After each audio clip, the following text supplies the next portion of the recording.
Yes, ladies and gentlemen, my name is Jack Farmer. He's Justin LaBar. He's Jimmy Korderas. And have we got a show for you? We've got last chance opportunities to join the Elimination Chamber. We've got we got Justin disappearing from the screen.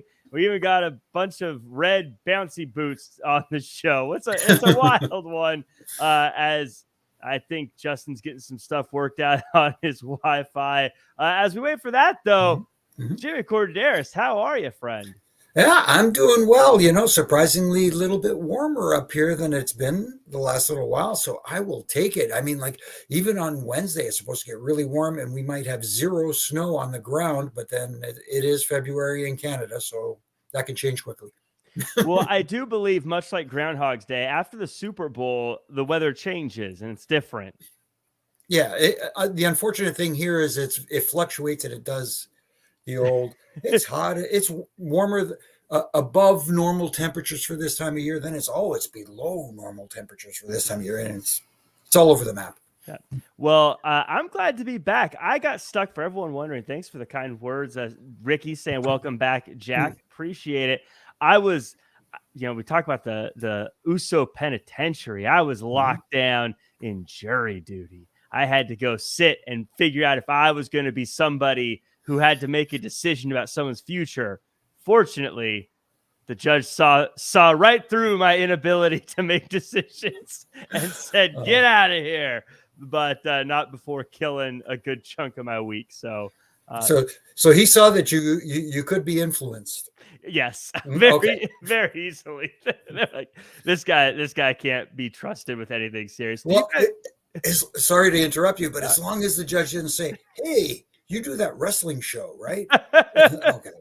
Yeah. Do you guys do jury duty the same way in Canada that we do in the States, where you just sort of randomly get picked and then you have to find a way out of it, and if you don't, you've got to sit on the jury? It's very similar. Let's put it that way. There's slight variations. You have to get interviewed, obviously, if you want to do it. But at the same time, if you can't do it, you have to come up with a good reason why. Yeah. I always think it's so. Here, I don't know what it is. It's like they're mad at you for getting called in for jury duty. Everyone that's working there is just like, so, well, that's what you get for getting called in for jury duty. I don't want to be here either. Let's just be cool about it. Why is it so difficult? Justin, I apologize. I just said, let's go. And I didn't actually make sure you were ready to go. I will take the blame for the technical issues today. No. I just as you said that, I looked over. All of a sudden, I see a wire just like unplugged. I'm like, wait a minute, and then I go to unplug that wire, and I knocked over another wire, and it was just total Steve Urkel moment. Yeah, Justin LaBar is starting the show wired. Yes. Well, the show today started interesting, but before we get into that, I do want to ask everyone who's here, make sure to like, comment, share, subscribe. 5-star reviews on Apple Podcasts are very appreciated these days. But yeah, those comments in the YouTube, I always try to get back to those. Usually the next day or day after, I try to pop in there and hit likes on the ones I like, respond to the ones I like. Ignore the mean ones. That's how it goes. Let's get into the news, though. Let's chat about what was really, I think, kind of a nice, beefy chunk of news we got today. And that was Cody Rhodes talking about the Brawl at All Out. And he was asked about it, and he said, there were some people texting me, "Man, you're the smartest guy in the room." And he said, I wanted to write back, "F you, man. I don't feel that way. I feel this thing we built got damaged." Said he hated seeing it. And he kind of just reiterated he hopes AEW is successful and says he doesn't want to see all that erased and go away. Justin, this was the absolute right thing for Cody to say in this situation, is it not? Oh, absolutely. I mean, he could have avoided the answer more if he wanted to, but I feel like he gave an answer. He gave some quotes, hence why we're talking about it. But he didn't go out and bury the company. He didn't come up with more salacious headlines. And quite frankly, why would he? Because if you're Cody Rhodes, the position you're in right now, in WWE, and you're in a main event program. Potentially, you're going to be dethroning a world champion here soon. If you're Cody Rhodes, one of two things happens: either AEW, floats around and eventually just kind of, it gets eventually dismissed from even being on a level of competition with WWE, and in which case it happens all while Cody Rhodes is not there. So he's not linked to any failure. Or, I'm not saying I want that, or the other one is AEW thrives. They get a great new TV deal here soon, and they're around for the next however many decades, thriving and being a factor in the business in North America and pro wrestling. And Cody Rhodes, in his Hall of Fame speech, gets to be linked and credited to being one of the founding, fathers, one of the founding EVPs of this thriving promotion. So it doesn't do him any good to go out and publicly bury the company. Whatever exactly happened on his departure, it obviously happened behind closed doors, and he, Tony Khan, and anybody else involved with it, the other EVPs, I presume, have all at least kept a nice promise to each other to not talk about it publicly, to keep that. And so far, and it's been a year, and they've done that. So they all seem to at least have each other's trust, that we're not going to go out and we're just going to leave whatever happened behind closed doors of disagreements and whatever. So this was the exact perfect way for him to handle it. Address it, don't avoid it, but you can only go so far. As a fan, I like seeing this kind of answer. I like the positivity. I like that he doesn't bury AEW here. Jimmy, as we say, it was the right thing for him to say, but if I could be a little instigator here, it was the right thing to say, but did he mean it? Or was he just saying what we wanted to hear? I think there is a part of him that meant it as well. You know what I mean? Obviously, there's probably a little bit of heat there, but Cody's smart enough to know that bringing that heat to the forefront, to the like Justin said, does no one any good. All it does is create chatter amongst the internet, chatterboxes. Let's put it that way. But again, to your question, I think he was being as honest as he could be.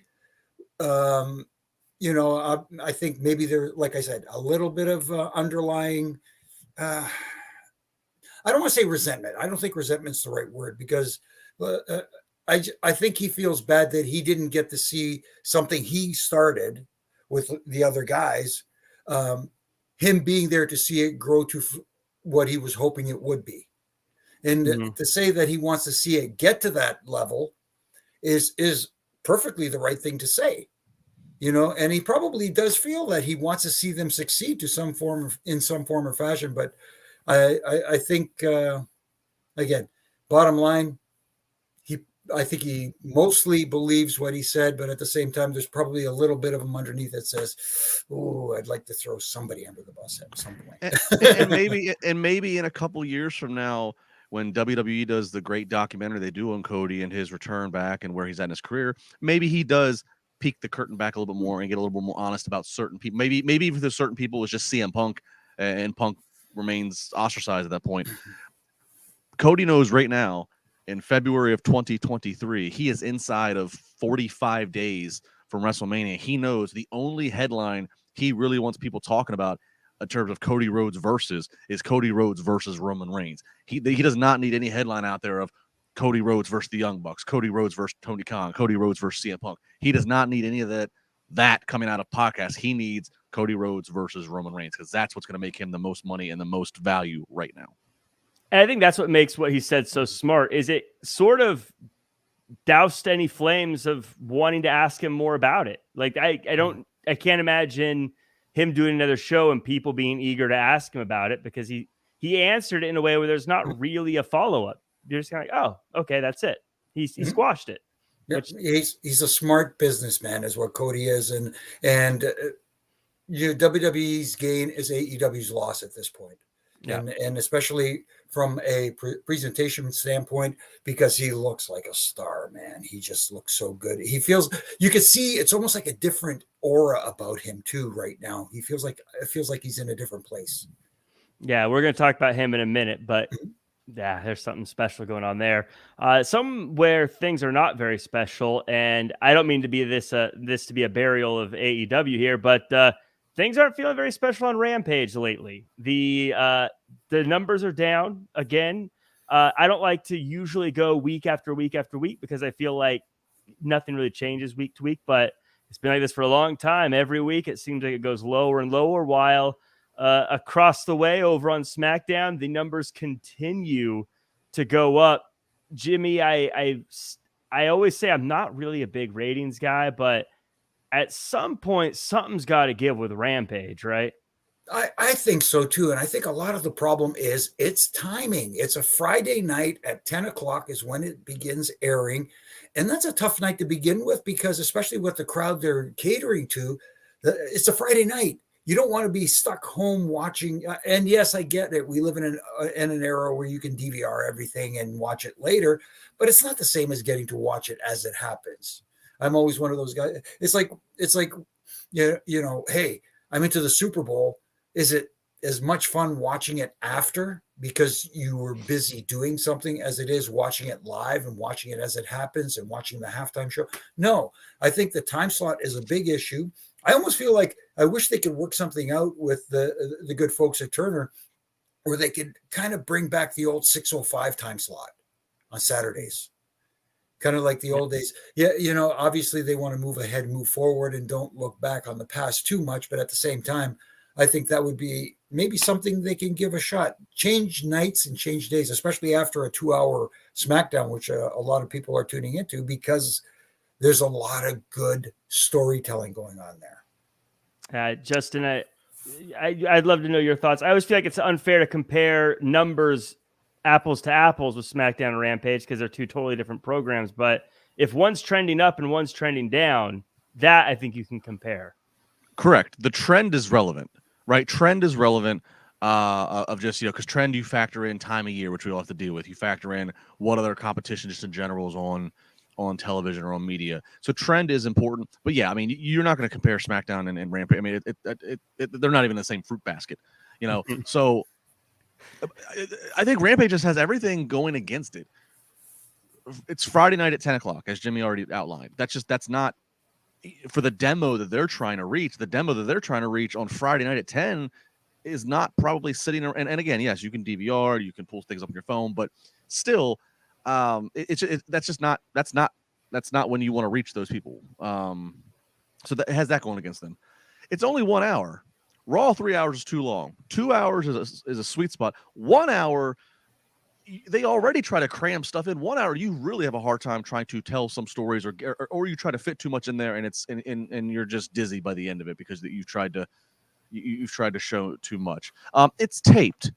Anything with pro wrestling that's taped, there's just a disadvantage. I mean, look, WWE, grin and bear it for however many years it was with SmackDown being taped, and SmackDown had some good quality stories and in-ring talent happening, but it could never get over that hump of being considered the B show because I think there was always that lack of, Raw. You never truly know what's going to happen on Monday Night Raw because we actually saw things unfold live.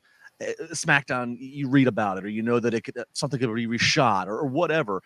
And now SmackDown's been live for several years, and many people argue SmackDown is now the A show. It's the number one show, and some things with money and viewership would dictate that and back that argument up. So Rampage either has to start making things really happen and matter. I mean, I'm talking really matter, but I don't even suggest they do that because you're doing it at a poor timing, or they just need to rethink its whole purpose.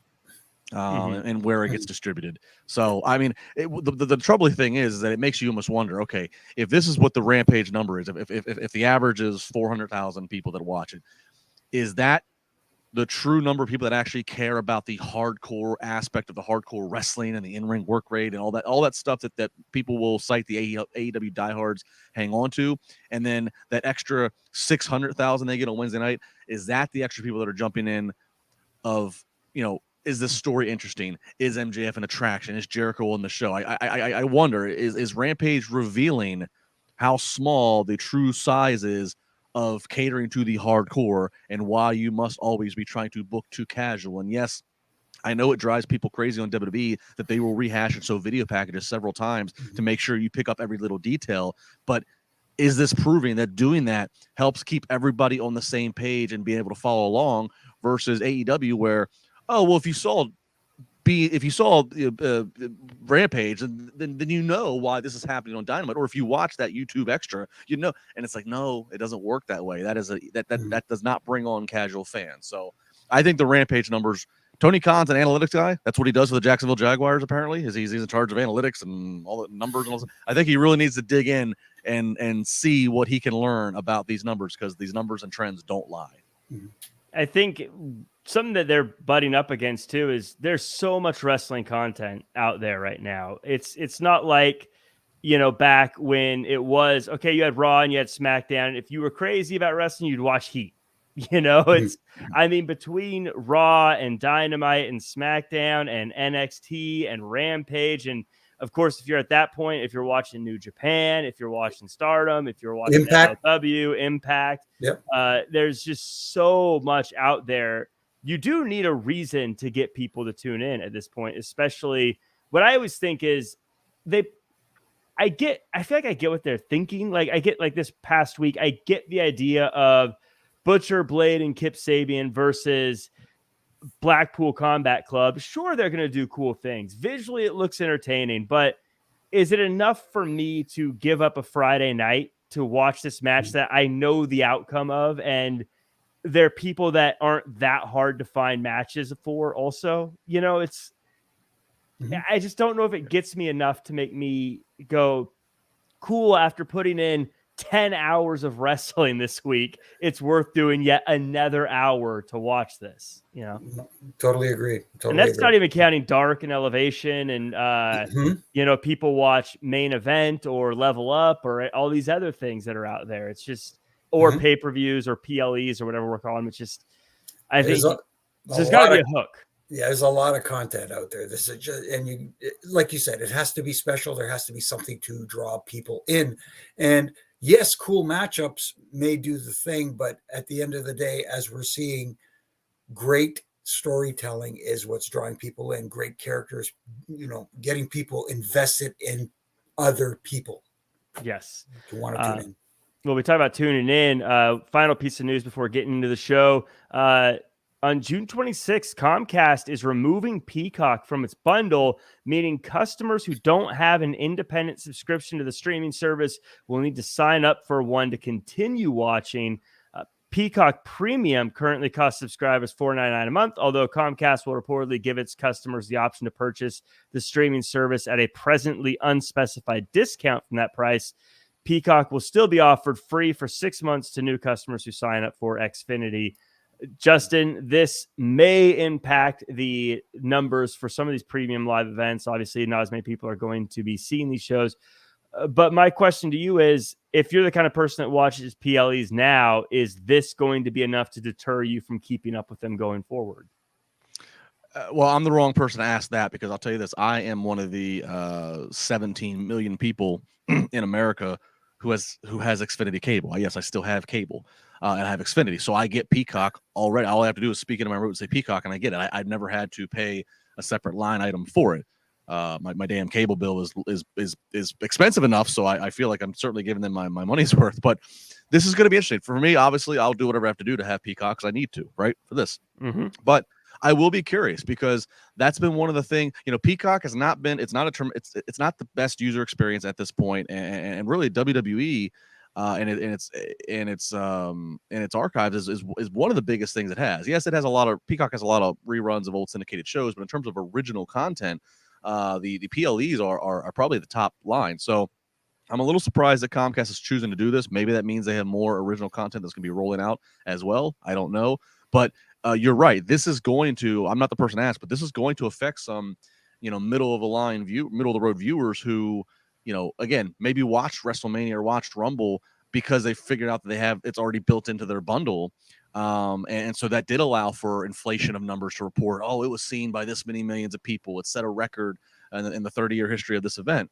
That is going to be at risk here. So that, I think, does somewhere play into this entire formula and dynamic of WWE and their sale. And we know that NBC, which is there with Comcast, it's all on the same umbrella. They're what we think is a potential buyer. So this is just another piece to this puzzle of movement that's going to happen here in the next 12 to 18 months with WWE and their properties. Jimmy, any thoughts on this? Do you use Comcast and Peacock, or how do you see it up in Canada? See, it's different up here in Canada. We don't have Comcast or any our cable and satellite subscribers up here. In Canada, you have to subscribe to the WWE network, just like you used to have to in the United States. It's the same thing. It's a monthly charge just for the WWE network. So for us up here, that doesn't affect us. And if I'm not mistaken, Justin, you may know better than I do. Around the world, I believe it's still WWE Network that you have to subscribe to. Mm-hmm. Correct. Yeah, America and the U.S. is the only ones that have, and quite frankly, again, the interface to get around to find things in the archives, getting a hold of whatever's live is easy. But if I want to go watch Mania 17. It's not the easiest navigation versus what you still have and what the rest of us had in the WWE Network when they really had their archive down pretty organized. It was really nice to access. No, absolutely it is. And like you said, I do think it's going to affect their numbers because yes, the fans do want to tune in and they do want to see the PLEs, formerly known as pay-per-views. And I guess technically you can call them a pay-per-view again. If you're going to have to pay to see it.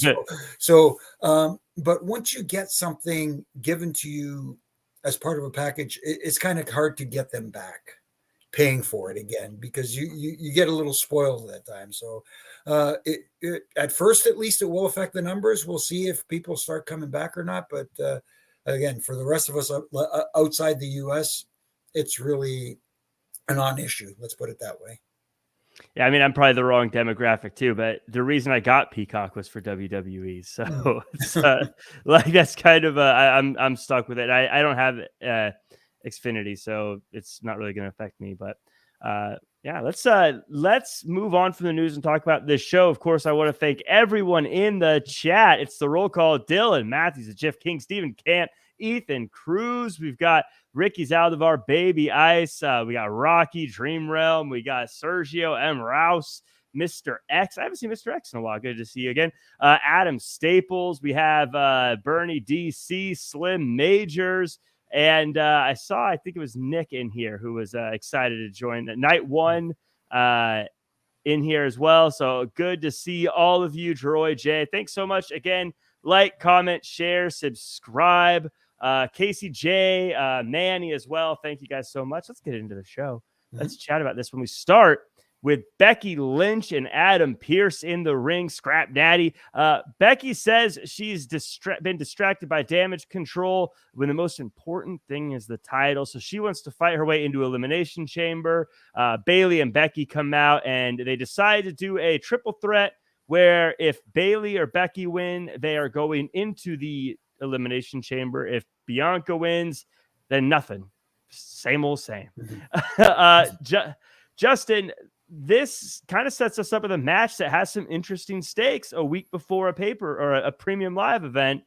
Kind of a rarity, really. It is, but I did appreciate it. It's like you're getting these three ladies who are, your top female performers. You put them in a match, but you're given stipulation. It's not just a grudge, or it's not, you're given a stipulation. And quite frankly, I know we'll get to it once we get to the end of the show, but I spent the whole night figuring one of these ladies, we're going to get an unprecedented chamber of a seventh lady's going to get added, a seventh person's going to get added because of this. So I thought this was a nice little creative touch to anchor the show with. What, Jimmy, was I the only one that thought it felt like they weren't ready for the show to start when it started? Like the way, maybe that's not the right way to say it. It felt like this beginning chunk of time, like Becky, like the Raw music, and then Becky's music suddenly being on, and then her in the ring, and then the backstage promos and stuff like that. It felt kind of like things were happening in a weird way to start the show. Was I the only one that felt that way, or did you catch that too? I didn't think it was weird. I thought it was interesting that they started that way. I thought it was different, and it was not the usual, hit the big intro. Let's get the big. She's already in the ring. She's raring to go. It looks like she's with Adam Pearce, of course, and I didn't mind it. I like different. It doesn't have to be the same. Like every week we start with a big promo, but with the big introduction and so on and so forth. I like that they started with Becky in the ring. It was different. And to Justin's point, I like the fact that they made this match the main event of the night with stakes involved. And they made it different. They made it unique. The only thing is they're stealing our gimmick. Instead of Triple J, they were Triple B in that main event. They'll be hearing from my lawyer. We got Sheed Black in the chat with a super chat. Sheed, thanks for holding out until we got to this part. But Sheed says the women's matches didn't make any sense tonight. The promo with Cody makes me think Sami may pull it off Saturday. Justin will talk about that Cody promo in a little bit. But do you think Sheed's onto something? Do you feel like the women's matches made sense to you tonight? I mean, looking at my notes here. I mean, again, the main event, as I said, we'll get to it more, but there's a stipulation, so it gives a reason to feature these ladies. We saw Piper Niven, which we see her, and again, I mean, I think she was there to be featured, and I mean, I don't know. I think for the most part, everything had again, you're on a go home show, so you're capped with a certain amount of limitations. You're not going to go too far because you can't get ahead of yourself past the premium live event. I don't know, but I feel like everything they did tonight was fine with the women. It wasn't incredible, but it wasn't, sloppy. I don't know. Right. Yeah, I'm with you, Justin. I think that it actually works. I think they did great with it. But Jimmy, any thoughts on that? Do you feel like the women's matches made sense tonight? I thought they've perfectly made sense, especially going into the pay-per-view, and that's what you want going into the premium live event / pay-per-view up here in Canada. It furthered storylines along, and again, we'll get to the finish of that triple threat match later, but it made sense to me, anyways. And I like the fact that they put a little twist on that. Mm-hmm. So we move forward, and we get to something that was a bit of a running segment throughout the show. It starts with a Judgment Day promo and Dom saying that he taught Damian about being locked up, so he'll be good in the Elimination Chamber. That leads to a Judgment Day versus Street Profits tag team match with the Judgment Day getting the win before Edge and Beth show up, and then Rhea Ripley shows up, takes out Beth Phoenix, but then her and Dom retreat once Edge gets back in the ring. Justin, again, I feel like this is going to be the theme of the night. Sort of a good way to kind of heat up the flames right before the showdown. Yeah, and there's several things they did here. Judgment Day keeps some heat going into Saturday. That they got between the mixed tag between Priest and the chamber, they got a lot riding on Saturday, so you need to keep them with heat. You need to keep them with momentum, but at the same time, you got Montez Ford. He's in the chamber for the U.S. title, so you don't want to, So point being, Judgment Day pinning Dawkins, it was the right scenario. Very basic X's and O's that the creative and the agents pulled off there. I said it. I called some controversy on Twitter. I think Montez Ford is a strong bet to make that he walks out of that chamber. To say that, and I like what they did here. Rhea was gone last week, legit, because she was doing some PR. Make them think that's the case again here, and that just added the heat for the cheap shots that she put in, attacking Beth from behind. And shout out to Corey Graves as Mommy and Dom are leaving the ringside, and he says, with tomorrow being Valentine's Day, I don't think Dom's gonna be the one wearing the cuffs tomorrow. Oh, Jimmy, this whole thing with Judgment Day and Dom and Rhea is so fun. It's fun. It's fun wrestling, but I'd love to get your thoughts on the match. And do you agree with Justin? Is Montez going to walk away with the U.S. Championship? I don't know if he's going to walk away with the U.S. Championship, but the one thing I did like too that maybe some people missed that I'm seeing too much into it because I'm anticipating a little bit of dissension between the members of Street Profits. There were little subtle looks that Dawkins gave to Ford during the match. Like there was, I don't remember exact when it was, but there was a blind tag where Ford blind tagged himself in, and Dawkins just kind of gave him a look like, what the hell was that? What are you doing? I'm not done yet. That kind of thing. But there was like 2 or 3 little subtle, hey man, kind of looks. And I'm wondering if that was just a little bit of seed planting going forward. And to Justin's point, if it were Ford to come out of that Elimination Chamber match with the U.S. title, Dawkins could be that jealous heel, even though I think Ford would make a great heel as well. Either way, But Dawkins being the partner who kind of gets left out, shunned, put through the barbershop window, whatever you want to call it. And maybe that's a future rivalry down the line. It's the ding dong hello door now, Jimmy. That has been replaced. We don't. Okay. That's what the kids say now. It's no longer the barbershop window. It's the ding dong hello. We did get a few promos later in the night. We'll just lump them in here. The Grit couple says they're going to show us why they're the Grit couple. Judgment Day say they've always had the upper hand and they're going to win at WrestleMania or at the Elimination Chamber.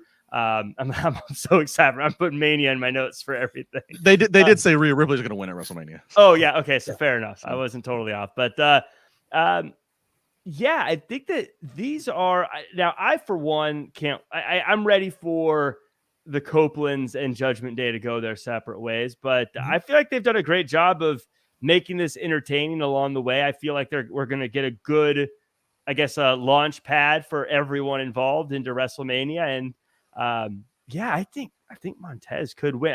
Jimmy, I didn't notice what you said as far as the tags as much, but I did remember thinking when they were both walking out, Dawkins doesn't seem as excited as Ford does as he was coming out. And I actually thought, I wonder if that was a little tell that Montez was going to win and Dawkins knows what's up and he's bummed out about it. Kind of like sometimes you can see before a big match when someone's smiling on the way to the ring and you're like, they're winning a big match tonight. Subtleties, man, little subtleties. Sometimes, like I said, maybe I'm picking up something that isn't there, but it just caught me a few times where I saw 2 or 3 maybe little looks. It wasn't something over the top. It wasn't overt. Let's put it that way. Yep. We move forward to the contract signing. And first off, Brock is out there. He just wants to get this done. But Lashley, with security guards, is posturing over at a table of his own. Things break down. Lashley spears Lesnar, and Lashley signs the contract and leaves it on the hurting and smiling Brock Lesnar. Justin, dare I say, is Brock Lesnar the underdog here? No, but I think that what they did tonight was necessary. I think even though Bobby lists off these past interactions of eliminating Brock or beat Brock here, it doesn't.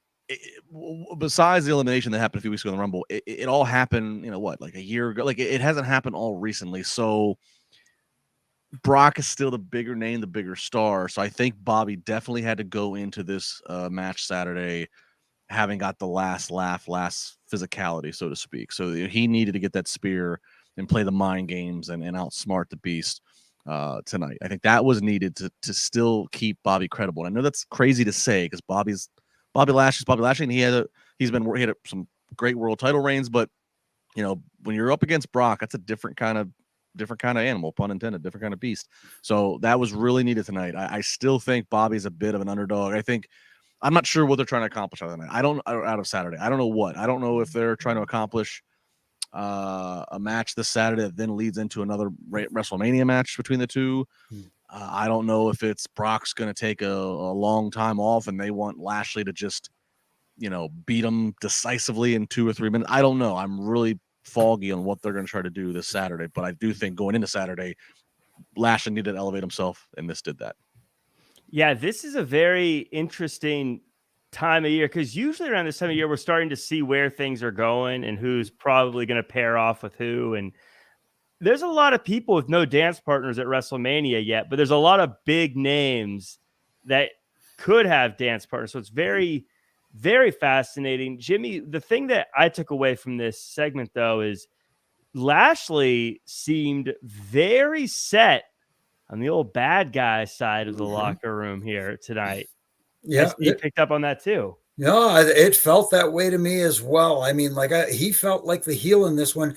And the interesting thing is going into this, it was a contract signing and it almost like you heard the groan in the crowd. Oh, here we go again. Another contract signing there, seen one, you've seen 100 of them, that sort of thing. They made this one a little different. Obviously, Bobby bringing out the second table and all that sort of stuff.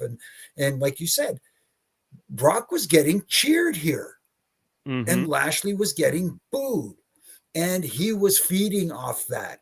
And it almost feels like, we'll talk about it later because we saw a little glimpse of the Hurt Business chatting in the background again tonight.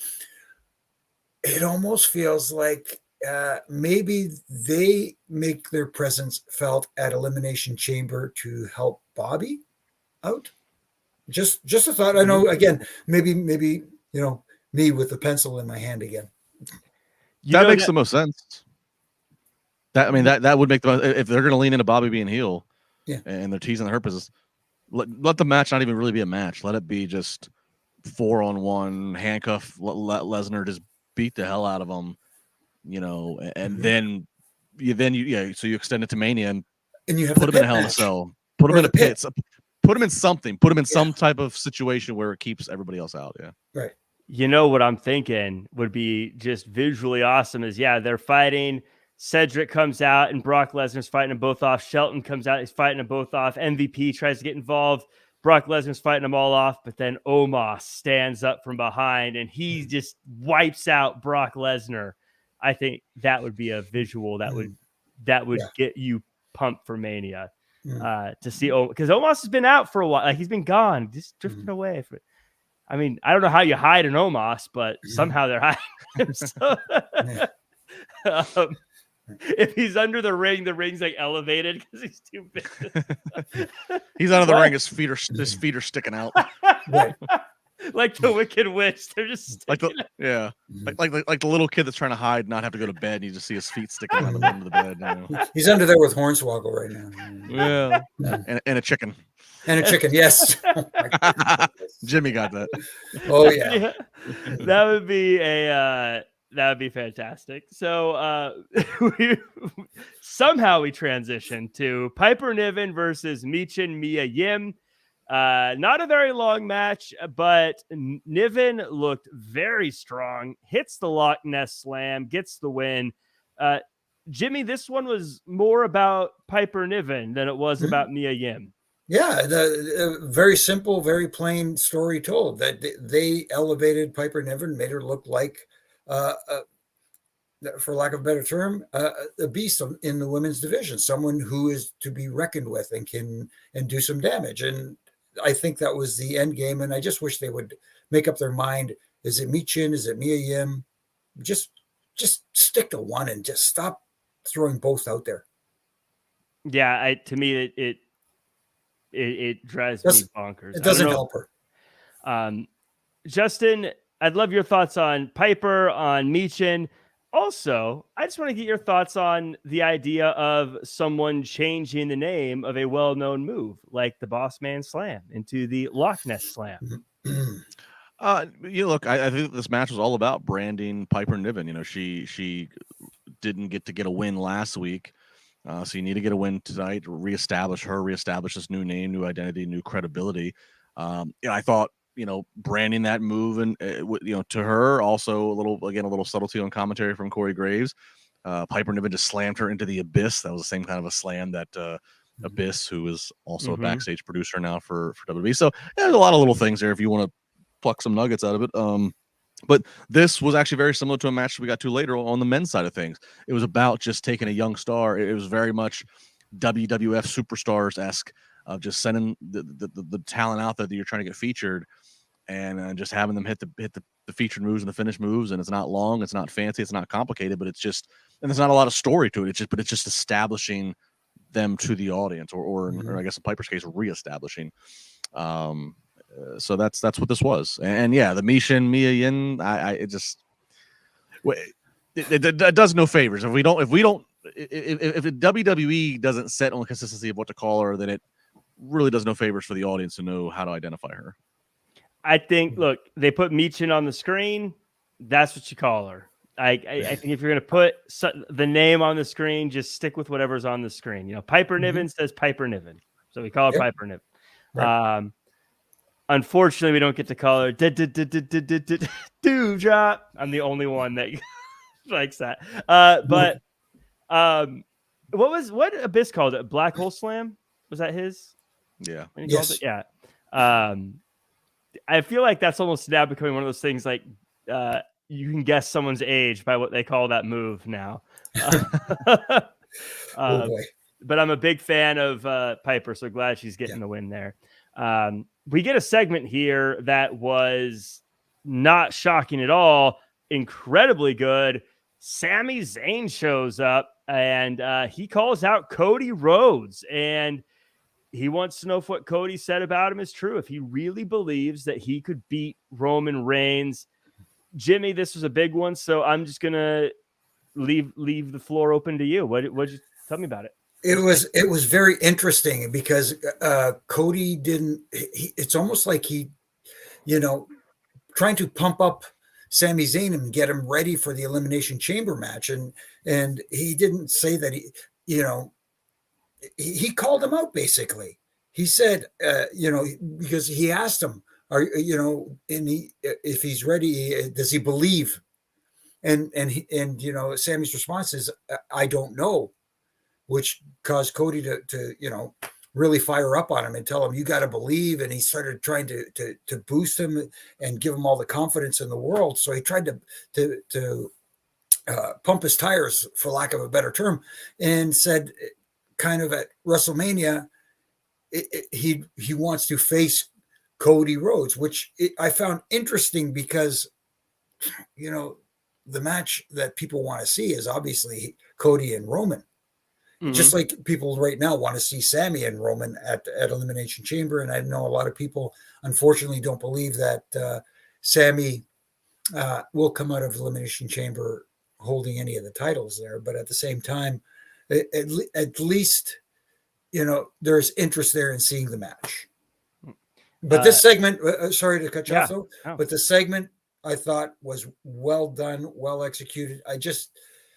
The message kind of caught me off guard, where it was like, hey, I don't, it's either going to be you or it's going to be Roman at WrestleMania. I'd like it to be you, and that kind of stuff. It kind of threw me off a little bit. Justin, to show my cards, I love this segment. I think it was incredible.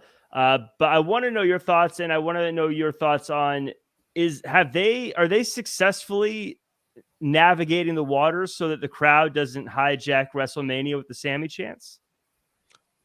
They're doing their best. First off, I like just the execution of, Sami. I've been comparing this whole bloodline storyline to, like, Mafia.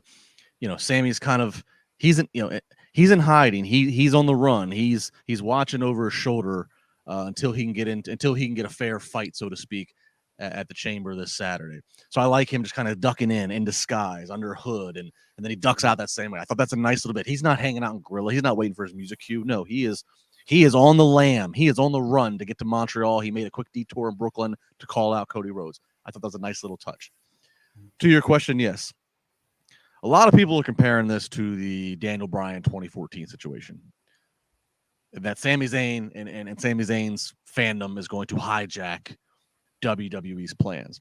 I was at that Rumble in 2014 when Bryan did not even get to go in the Rumble, and they booed Rey Mysterio because Rey was 30 and not Bryan. Mm-hmm. I was very much around Bryan for Connor's Cure stuff that entire season. I was there at Mania in New Orleans when the Bryan, everything came to fruition. It was a awesome story, awesome time. I don't feel it is the same scenario.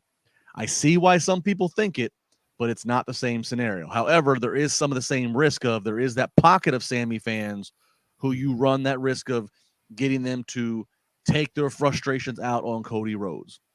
And so by having Cody come out there tonight and basically motivate this Sami Zayn who's questioning himself, motivate and say, I believe in you. I think it should be you and I at Mania. That helps alleviate Cody for being the scapegoat when Sami Zayn does not walk out this Saturday as champion. Because I'll tell you right now, he's not beating Roman Reigns.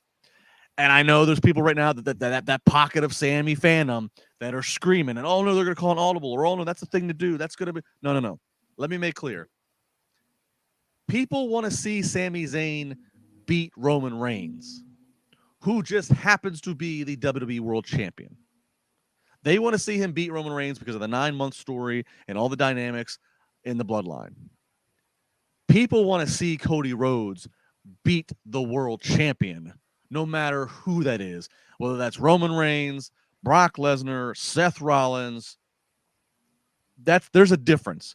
They don't want to see Sami Zayn. The mass audience, the mass 80,000 that are going to Mania each night, don't want to see Sami Zayn beat Brock Lesnar or Seth Rollins or Austin Theory, whoever could be world champion. They don't. They only want to see him beat Roman Reigns for that story. Roman just happens to be champion. Mm-hmm. If this match this Saturday if there was no title on the line, Sami might win it, but the title's on the line, so Sami's not winning it. Yes, this is a years-long thing. You can't. I think it was Eric Bischoff that used the term disciplined storytelling, and I think that that's a great way to phrase it because they're very disciplined on how they do this, and I can't imagine them here in the final inning throwing all that out the window to go with something like this. But like obviously last Monday, you guys are lucky I wasn't here. I was going to gush about that Cody Rhodes Paul Heyman segment when I saw it. I loved it. I thought Paul Heyman, Sami Zayn on SmackDown, absolutely incredible. I think that this promo probably isn't going to get as much talk as the other two, but to me, this was one of the biggest promos they did because as I'm watching this, I agree with you, Justin. I don't think Sami's going to walk away with the championship, but this promo to me showed that he could be the guy someday, not just he's hot right now, not just this is a moment, but he had the range of having a very serious, very important promo that wasn't just, is this oozy, is this fun, is this silly, but he really pulled the emotional heartstrings, and he showed me he could be that guy tonight in this promo. But across from him was Cody Rhodes, and we talked about it earlier. He's just got something. He's got the presence, the aura. I was not watching this as this is Cody Rhodes. I was looking, this is the guy. This is 100% the next Roman Reigns, John Cena, Stone Cold, Hulk, whatever you want to call him. He's the guy. He just, in every way I'm watching this, this is the moment. This is going to be one of those, WrestleMania is one of those moments that is, we say passing the torch a lot. I think this is going to be such a big moment. And this promo to me was absolutely that. Mm-hmm. No, absolutely. And you talk about Cody, he looks like he could be the flag bearer for this company. And especially, with all this talk about, is the company going to be sold in the near future? What better representative can it be than someone like a Cody Rhodes who is, just presents, he looks like a superstar. He just oozes that aura about him. And to Justin's point earlier, I didn't think of it that way, but by him putting over Sami the way he did, there's less chance of him alienating that Sami fan base and guys who are looking for a reason to boo Cody, if you know what I mean. Yeah. Yeah. I mean, if they want to take it a step further, because since the Usos won't be at an Elimination Chamber per what Paul Heyman said on SmackDown, that doesn't mean that Solo won't be there. That doesn't mean that Paul Heyman won't be there. Right.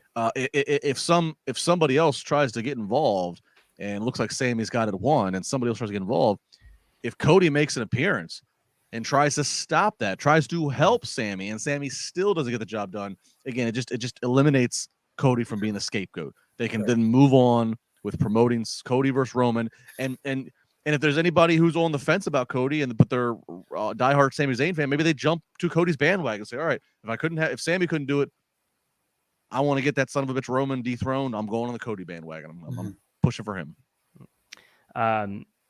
As we continue on, we do have a question, and Terry, I see yours. I'm going to mention yours in just a second, but first, while we're still on this, John Jordan says, can the Usos appear in Canada? Wasn't that a hang-up for a time? Cheers, fellas. Also, just want to hang with my kid and watch Chamber Saturday, and the missus is insisting I go to a party. Help! Listen, the big dog Roman Reigns can help you in a lot of situations, but can't help you when the missus needs you to do something. So, John Jordan, play this clip. Have the missus watch the archive. Mrs. Jordan, I am asking you, as John Jordan's advocate and wise man, he would like to sit with his son, with your son, and watch Elimination Chamber this Saturday night. This is what childhood memories are all about. There's a lot riding on this event. I feel that this will be more important than said party in question. So as John Jordan's advocate and wise man, I'm asking, please consider such. And no, the Usos I don't believe can appear in Canada. That's why we have got the story of them being asked to stay home and watch TV. Brilliantly done, by the way. Yeah. Smart way to have them not show up, but have it not feel like, why aren't they here? Right. Exactly. And if the situation does get cleared up and they do appear, makes it that much more of a surprise.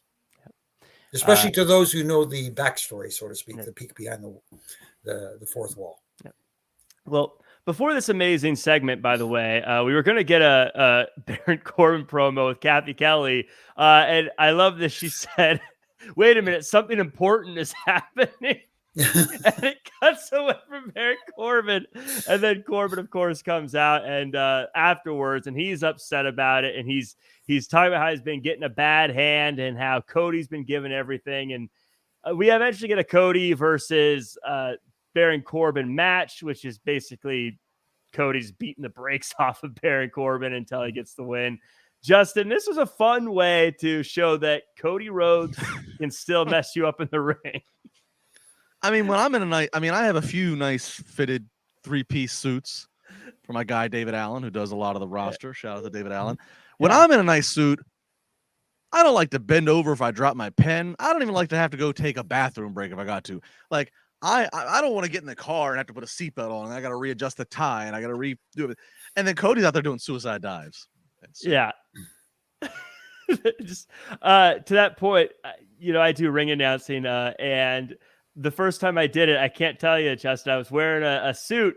It was nice and tight, and I had to get into the ring for the first time. I was like, oh no, I did not think this through. Because it's tricky to get that leg up high enough to stand on the thing to get in, because we didn't have the steps.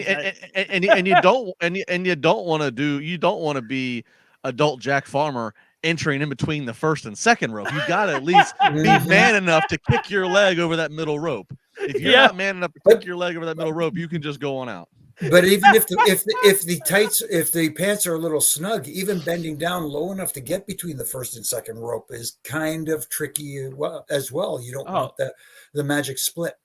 Oh, I was literally thinking those have to be special pants he was wearing today. Oh, definitely. And the thing I liked about it too is it showed a little bit of an aggressive side to Cody. It showed a little bit of a different side, and that he's willing to get his pants dirty. Let's put it that way. Gimmick suits. Yeah. Yes. Yeah. Of course, using violence to solve his problems, Cody Rhodes. But we move on and we get the Carmella, Nikki Cross, and Asuka versus Natty, Raquel, Liv. Can they coexist match?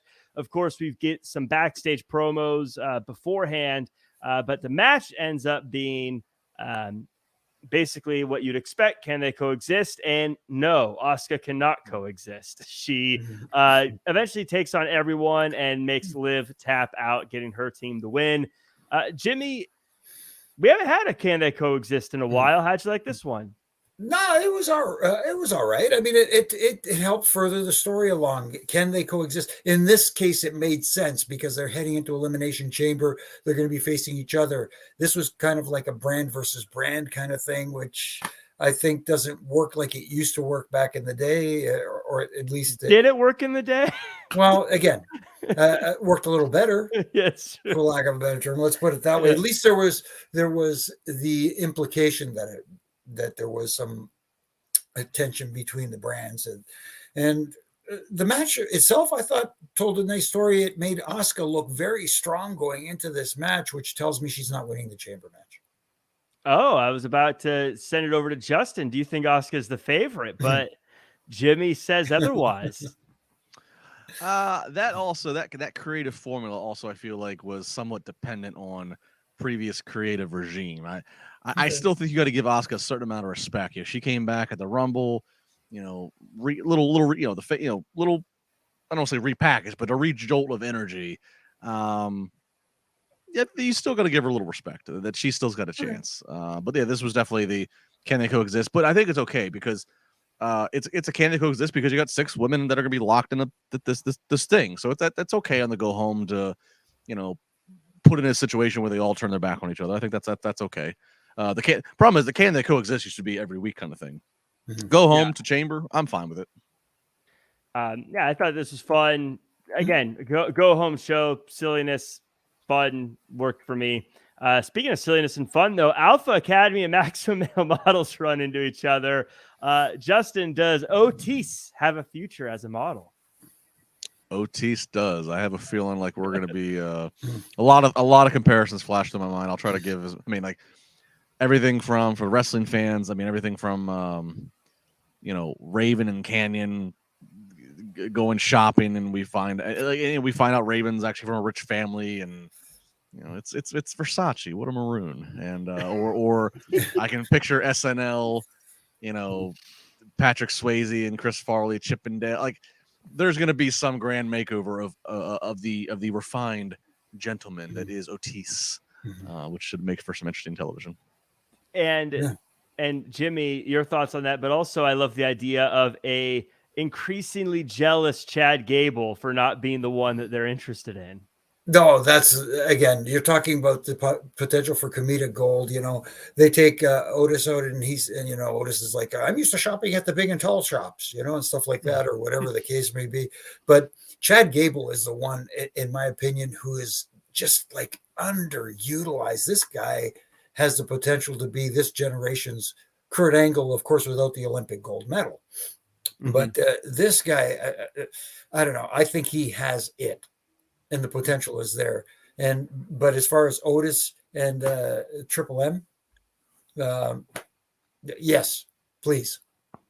So good. I'm so excited for that. From one big fella like Otis to another, Bronson Reed goes to the ring, and he has a match with Ali. Very similar to Piper Niven. Reed kind of dominates this one. Ali does his part, though. He does a good job here. But, Justin, we've got a monster on our hands. Yeah, and this is what I referenced earlier when we talked about Piper Niven, that there was another match that did the same thing. It was WWF Superstars, same thing. Just get the big guy out there, let him get featured. You got challenged a little bit, but, and look, the crowd's still pretty quiet when he comes out. They're still not reacting much to him, but what they are doing, I've seen it now a few weeks, when he starts climbing the ropes for his finisher, they are catching on. They start standing up. They are catching on. They're getting ready to see a guy who's 300 plus pounds. And it is just a top rope splash, right? So it is very basic in that, but he does little things. He climbs up, and he does not stand there and he doesn't macho man. He doesn't pose. He keeps like a certain speed to it, which I think adds an effect. He climbs, and he gets one foot planted. He gets his right foot planted, and then he just takes off. And all that motion that continues to go of him climbing and then just taking off and him being that size, it adds something to it, and he gets a ooh and an ah from the crowd. And so that's a good sign. I think that's something to catch on. And somebody tweeted to me tonight, like, oh, there's no story to it. It's whatever. It's like, you don't need a story right now. You're just trying to establish his name, his look, his strengths, what he does. There doesn't need to be a complex story. That's all that you're trying to do right now is establish. But part of that is what I go back to earlier. He's in the chamber this Saturday. Great, makes him feel more important that he's in this marquee chamber match, and I could see him jumping off one of those pods and it being a viral moment. But I don't think that I think it would be a rush to try to put a title on him. And so as I start doing process of elimination of who's in that match, that's when I start to figure maybe a Montez Ford, whatever. So, but yeah, Bronson Reed. I'm a big fan of Bam Bam Bigelow. I'm a big fan of guys that Vader. I'm a big fan of the big guys that were ahead of their time with their athleticism, and that's who he models himself after. So I always do have my attention to the screen when he's on. Yeah, Jimmy, something that really stood out to me today wasn't even in the match, but it was when he walked by Alpha Academy, and Otis is a big fella, and he made Otis look like the small version when he stood next to him. You got to be big to do that. No, yeah, definitely. He is big, and that's what makes that splash that much more impressive. And it looks devastating, and it makes me, it makes everyone wonder, how does it feel to be on the receiving end of that? I don't want to find out. Bottom line is, I don't want to be the guy on the receiving end of that splash, despite the fact that he may be as safe as anyone giving that splash. But at the same time, it just looks absolutely devastating, and that's what it's about. Yep. Making people go, oh, yeah. And that slam he did over the barricade into the chairs. Yes. Oh boy, yeah. Ollie, doing good work there. Yeah. No, we appreciate you. I know you're not getting. We're thank not you, talking Mustafa. about you, but Yes. yeah. Terry Allen Jr., I wronged you. I lied to you. I said I was going to bring you up in the next segment. And I forgot. I had your saved comment here. I apologize. The I Bring the Darkness Baron's suitable theme return, hoping for Baron Corbin's old theme to return. I think he's going to get a theme change soon. So Terry, I apologize. I lied to you. I led you astray. I said I was going to talk about that during the Baron Corbin thing, and then I missed it. So usually pretty good on that, but I'll take the blame there. Let's talk about another segment that I really enjoyed, and I can't believe it was Miz TV blew me away this time around. Miz and Seth Rollins are out there, and he's asked about Logan Paul. Seth doesn't want to deal with it. Seth gets very serious suddenly about it and what wrestling means to him and WrestleMania means to him and how it's not the same thing for Logan Paul. Miz then gets serious and says, "Don't call me stupid." Eventually, Rollins goes for a stomp and Theory trips him up, and Miz still gets stomped in the end, but also Rollins gets A-Towned down. Justin, we see where this is going for Seth Rollins for WrestleMania, but I loved the turn he did today about being serious and not the crazy. I love the crazy character, but I love the serious nature of WrestleMania here. What did you think about this Miz TV? Yeah, and he needs to flick that switch. Besides being eliminated by Logan Paul Rumble, we need more. What is really going to fire this former Money in the Bank winner, this former multi-champion, didn't even Miz say him and Rollins, the 2 Grand Slams. Like, what's going to fire this guy up to go up against this outsider, this internet sensation? And so he's got to get serious. He's got to, and I like that. And I don't even know if I don't remember if they even addressed it, but there's a nice little subtle synergy there that he's bitching about Logan Paul to the Miz, and the Miz is the one who had the Logan Paul introduction, last year. So this just worked on a lot of levels. And again, we kind of pretty much think we have it in pencil that Seth Rollins is taking on Logan Paul at WrestleMania. Seth Rollins does not need to be U.S. champion to do it. So again, I go back to my Montez Ford prediction. We start doing deduction of who's in this chamber match. So, I thought this was what needed to happen. Flick that switch. Jimmy, I have 2 questions for you. One, I love the little bit of serious Miz here where he was like, "I'm not stupid. Like, I'm a 2-time Grand Slam champion." One, am I being unfair or unrealistic to ask for a serious Miz run in the future? And 2, and this is probably more important, would you rock those Seth Rollins boots? Let me start with the second question first. No. I would be disowned by the missus if I ever rock those boots, unless it was a costume party or something like that, and even then, because I wouldn't be able to drive the car. You got those boots on now, don't you? Kayfabe, brother. But anyway, yeah, because she's asleep, so she can't see them right. now. Right. So, they're comfy. But as for a serious run with the Miz, absolutely they could do one with him at any time. He is that good. It's amazing to see where he started and where he began his career, which I was there for to see, and thinking, boy, this poor kid can't make it. And then seeing him become what he has become. He has become the epitome of a WWE superstar. He's there for everything, and he delivers every time he goes out there. And tonight he delivered again in every aspect of whether it was the Miz TV segment or the match he had afterwards. He's just that damn good, and it's nice to see that. And he's a team player too, that he's been to the top of the mountain, main eventing with John Cena and The Rock at WrestleMania, and he's Grand Slam champion. He's done these things, but then right now he's a team player and accepting you're on the road to Mania, and we need you to elevate Seth and Logan Paul. We need you to elevate Rick Boogs. Like, he's a team player, and he's not complaining about it. He's not going on Twitter bitching about his time and what he's being the Miz in full throttle because he knows that if he's the best Miz possible, that's going to help everybody else that he needs to do things. And so he's the ultimate pro. It is fascinating. I think I've mentioned it on the show before, but if you watch the WWE evil of Miz, he's the one where I watched him like, I like him more watching this. Like you see, because he talks about everything he went through and how this was his dream. And I was like, this doesn't make me think he's evil. I feel like I'm rooting for the guy. But after that, the Miz's night wasn't done. There was a backstage segment where Rick Boogs and Elias are chatting about possibly doing a collab while the Hurt Business are in the background. Then Boogs goes out there for a matchup, and Miz tries not to have the match, but he gets curled and hurled for Boogs to get a quick win. Jimmy, this was 3 folks that are fairly new getting, or at least rebranded it at the very least, getting some quick dominant wins tonight. No, absolutely. And at least in this one, the quick dominant win was as a result of getting the giant boot curb stomp from Seth prior to this match, which at least gives Miz an excuse, which I'm sure we're going to hear about next week for sure, which I can only imagine will be gold on the mic for Miz. But I'm just not feeling the Boogs thing right now. Yes, it's still early. You should give it more time, but I don't know. There's something about it. It just feels so, I don't know.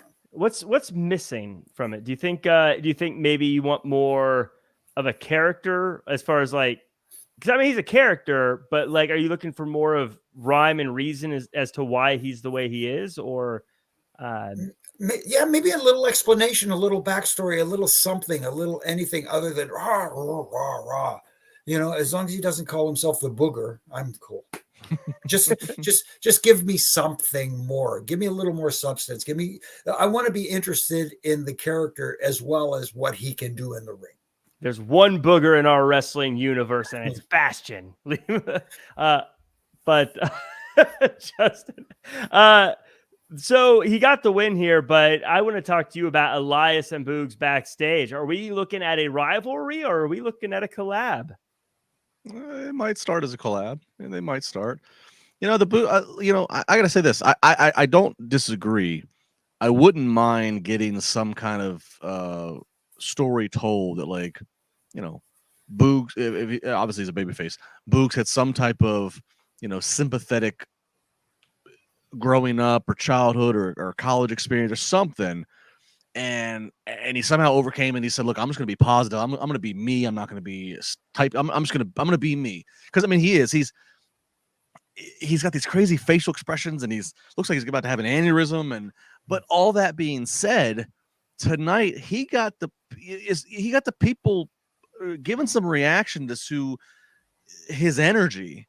That actually couldn't be denied. The people did respond to his energy, and then he does the curling of the Miz in the middle.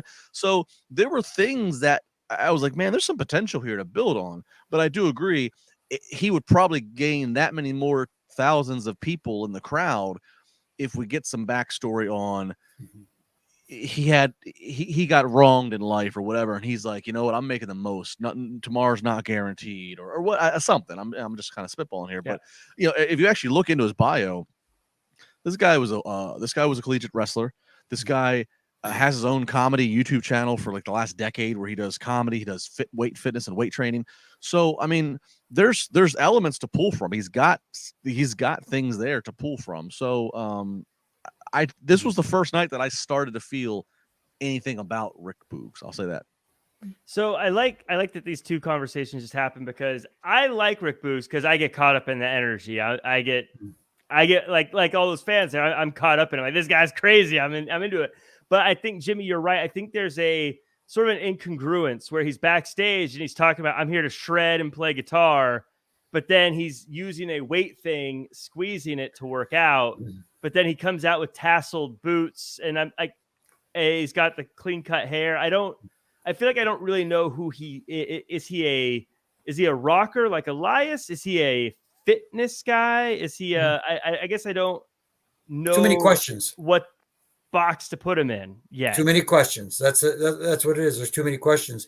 If you could start answering some of those questions, at least I think people would get more attracted to him. But I do like his energy. He does fire me up whenever he's out there. There's a lot of that. We have someone else with a different kind of energy. We had a quick promo backstage from Chelsea Green, and she has been writing some strongly worded emails. Justin, this is a character that now we know Chelsea Green. I'm a fan of Chelsea Green in general. When she debuted with this new character, I was like, we'll see how this plays out. I feel like every time she's on, though, for me, it grows on me a little bit more. Is she trending up for you, down for you? Where do you see her at this point? It's trending up right now. It's entertaining, and it's certainly relevant to now. I mean, we are in the age right now on social media where we all have our opinions and we can all see everybody else's lives, where we see so many the word, it's Karen, right? It's the word we call. We see so many people out there in the world who, in ridiculous situations put themselves first or think that they're, what. So it's topical. It's a social commentary that's topical. So it's trending up for me right now, but it has the leash. The length of track here is only so long because it can only go so long until you have to start to evolve it, right? She's either really good, but she doesn't want to take she doesn't want to, work hard and earn it. She just wants to take the shortcuts, so she's going to Karen her way into situations, or she's really bad and has to do this, but she has dirt on somebody. There's going to have to be some kind of evolution somewhat quickly. You can't just have her complaining for the next 6 months. You know what I mean? So I hope that there's a timeline in place of how we're going to evolve this character to keep her relevant and eventually winning some matches. She's going to have to win a little bit at some point. Yeah, Justin. To Justin's point, Jimmy, I have a pal, Evan Mack, who always says, eventually you got to get dubs. Right. That's where this is going to, the rubber's going to meet the road, is how is she going to start getting those wins. But how are you feeling about Chelsea Green? She's starting to grow on me as a heel and doing all the right things that a heel does. She claims that she deserves everything. She hasn't earned anything yet because she's just, recently, re-debuted, for lack of a better term. Yeah. Yeah, I guess you can say that. I don't know. But it's I guess the term is she's a Karen. I don't know. We used to call them divas back in the day, but hey, it's I think it's working for what they want, and they're taking their time with it and letting this, don't rush into everything. And like I said, she's starting to grow on me as like what a biatch. but in a good way, in an entertaining way, watching TV way. Yeah. That was so funny. It made my camera blurry. Wow. But I think it disappeared. It tried to refocus. There we go. But yeah, you can't really call them divas because in wrestling that means something different now. Right. But we'll see. All these debuting people, I think they're sort of in a weird spot because you can't go too fast because WrestleMania is right around the corner. You can't really get them into WrestleMania right now, but you got to find a way to make it so that day after WrestleMania, they're off and running. Well, for her character, it's perfect.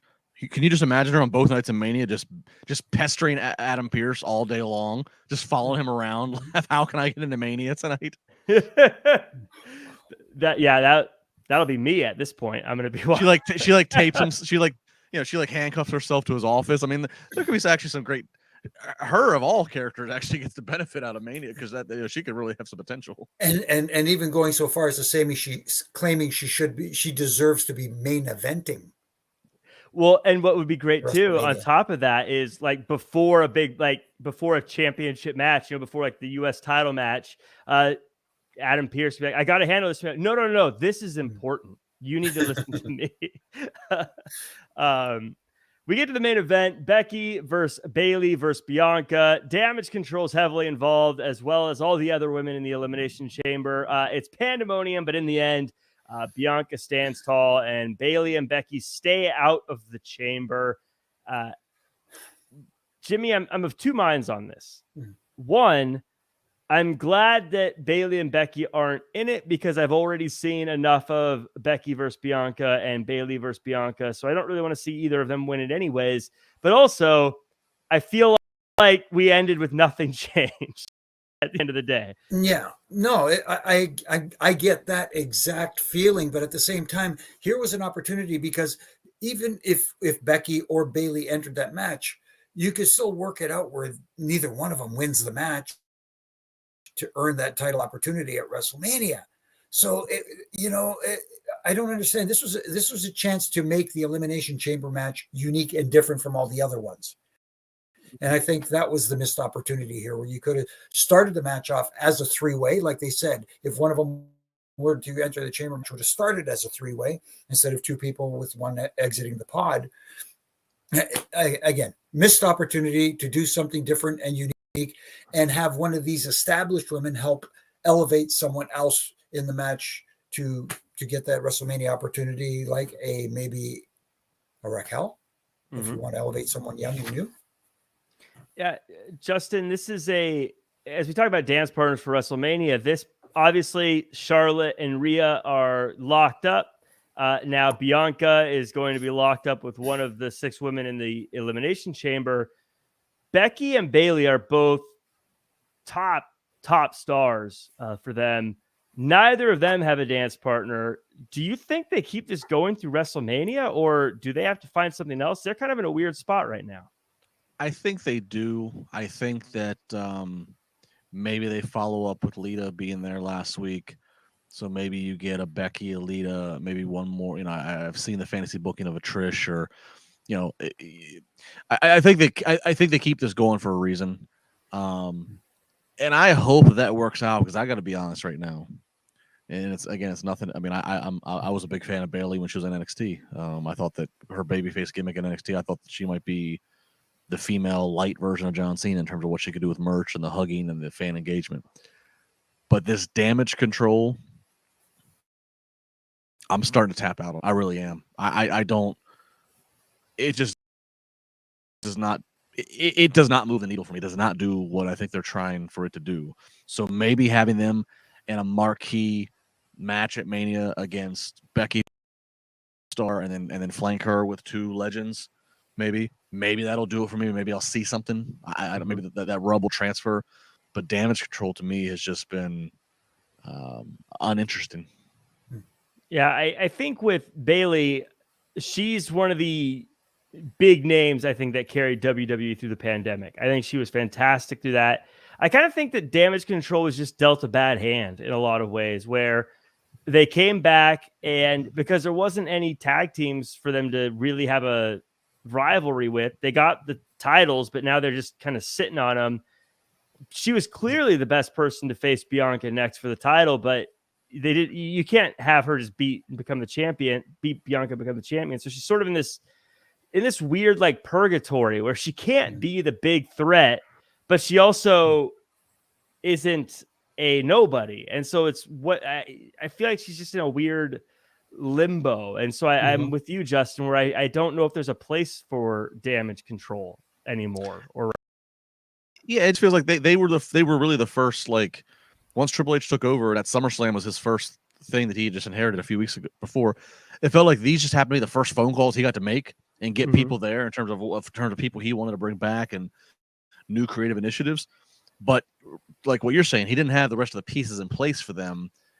And so it just hasn't been anything. I don't know. I just don't look forward to seeing Damage Control. And it's nothing to do with the 3 ladies themselves. As individuals, there's merit to all 3 of them. But as this presentation, I just don't get it. Yeah. Jimmy, any thoughts on Damage Control or Becky and where that may go from here? I wish I had an answer for you. It's run its course. I think this, as a group, as a faction, it's run its course. And maybe if you want to get that opportunity back, like Justin said, to turn Bayley back into a baby face, maybe Damage Control says, hey, we thought you were a great leader. You're not a great leader. They turn on her. They, whatever the case may be, down the road, not right away. but something needs to be done. Yeah. And I want to echo Justin's thoughts too. I like everyone involved. I just think it was I just think it was just a wrong time and wrong place to make it really successful. But overall thoughts, I thought this episode, great go home show with giving us some stuff that was spicy and fun, but also when they're already locked in for Elimination Chamber, not really having much wiggle room. I thought they did a good job. While I ask you guys, everyone, scale of 1 to 10, what did you guys think of the show for Raw tonight? But Justin, how did you feel about it overall? Overall thoughts? Yeah, like I said, and I noted earlier, you're a go home show, so you have limitations. You can't go too crazy. You got to stay within the boundaries of what you're trying to promote. There's definitely some positives. There's things like damage control and other things that we talked about that I'm not feeling. But overall, I thought they did a lot of things. Again, getting Bobby Lashley some comeuppance and some strength, keeping the heat going. So I feel like they're going into this premium live event strong. Obviously the Cody Sami stuff, definitely a headline from tonight. And look, I got a lot of confidence in this Saturday. I'm looking forward to the Saturday, the last stop on the road to Mania. I think they have creative plans in place and they are sticking with these plans. And I know that sounds very elementary, but that goes a long way. And Jimmy, any final thoughts on the night? No, I echo what Justin said. The stuff that going into this Saturday that I thought was handled very well, and looking forward to, especially the Cody and Sami segment. Despite my little critiques about it, still it was a hit. It hit people right where they live and makes people go, yeah. Like I said, I don't believe Sami's going to win, but I want to see how they do, how the story progresses. Yep. And what happens and why he doesn't win and how he doesn't win and that sort of stuff. But, I think it succeeded in the fact that it made people want to tune in on Saturday to find out what's going to happen in both chain matches and in that main event. Yeah, I see that we're averaging, it looks like I'll say about a 7 out of 10 from the chat here, which I think is pretty fair. And again, if you're in the chat or if you're listening later, like, comment, share, subscribe, 5-star review. Even if you're in the chat, just leave a little comment once we sign off. It helps, metrics and all that stuff we need. So whether your name is Dylan Matthews, Mr. X Killer at Demons Dream Realm Studios, Tuck Graff showing up at the end, Rocky, Joey or Ricky or Adam or Tommy O or everyone else, Baby Eye Sergio, Chris Leclerc with the disrespectful -10. Hey, you're still here for the show. Thanks for being here. But before we go, Justin, where can the world find you online and everything you're working on? Yeah, at Justin LaBar across all of the socials. And I'm back Wednesday night with Jimmy and Issa after Dynamite. I'm on Friday mornings on Busted Open Radio. Spar with LaBar as I do with Dave and Thunder and Tommy and Mark Henry and the whole crew there. And then I don't know, are we Saturday night together after Chamber? Do we know?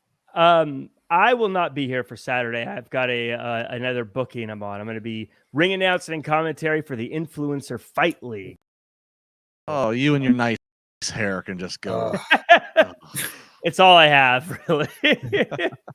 But right. It'll be I'll be probably tuning into the show afterwards and hitting the like, comment, share, subscribe button. Jimmy, where can the world find you?